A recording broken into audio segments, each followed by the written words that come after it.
Alright guys, we're here back on the Hellcat channel. Today I'm going to do a little tutorial on how to change your front brake pads on a Suzuki Kingquad 500 AXI. I'm sure this goes for the 450s, 700 and 750s.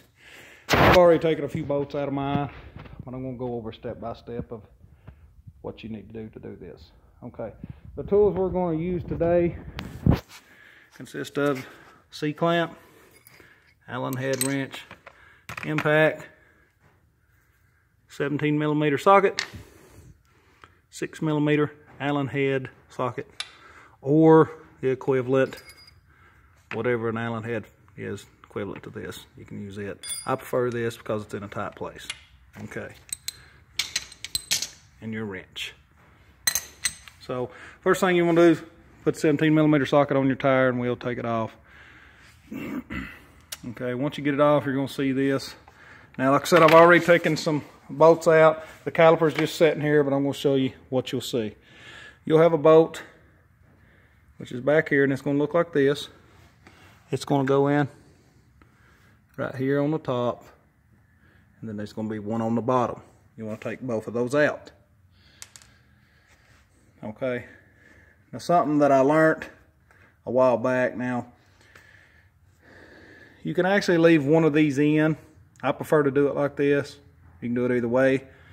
Leave one of these in and break these bolts, these Allen heads loose in the caliper, because what happens is these get froze up with mud and stuff, and they got Loctite on them from the factory, so it makes them hard to get loose if you're holding the caliper in your hand and you have an Allen head wrench in the side and you're trying to break it loose. So I recommend to leave one of your mounting brackets in, break these loose, and once you get them broke loose, take the bolt out. You can do it either way, like I showed you the first way, whichever way you prefer, and that's easier for your mechanical skills. So once you get the two mounting bolts out of the back, like I said, they're back here, like I showed you, pull the caliper off.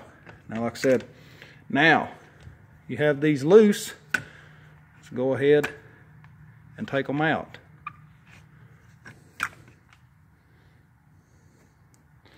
Sometimes they're a little hard to get out. When you pull these out, now the caliper's gonna, or the brake pad's probably gonna fall out. So I'm doing this one-handed, it ain't no big deal.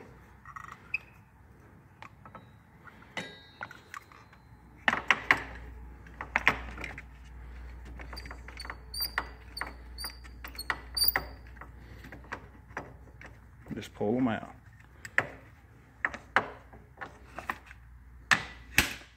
Well, I'm being a little stubborn.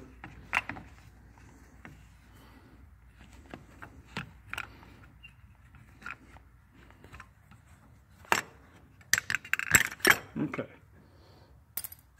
Now, you're going to see your brake pads are going to sit there just like so. And this is pretty much it. You pull one of them out, flip it over and look at it. It's shot. And the other one comes out just like that.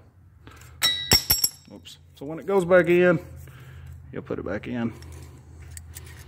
Just like that. No big deal. Now, next thing I recommend is this right here. You can pull this out.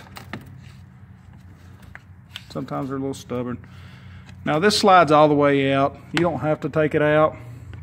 I'm just going to leave it in to show you, but put you some grease back on these right here, because what happens is you play in the mud and they get dry, and then they get stubborn and they get pitted and they get rusty. So squirt some grease on these right here, on both of them, and slide them back in. And that's pretty much it. Besides pushing the piston in, what you want to do next is take your clamp, your C-clamp here, push that in, and take this, and you'll run this outwards. Once you get it out so far, you just want to set this down on the piston and this on the back of the caliper. Don't make sure you're not on the brake lines or nothing. I'm just kind of showing you here. And you want to push that piston in. Okay, and once you get the piston pushed in, this is what it's going to look like. And I've already done the other side, so you're able to see what I'm talking about. The piston's going to be flush. See how this one's in? It'll be flush with the actual caliper frame. I'm gonna go back over here and look at this one. See, the piston is pushed out. So like I said, it'll be flush like the other one. And that's pretty much it. You just put it back, reverse order of the way you took it apart.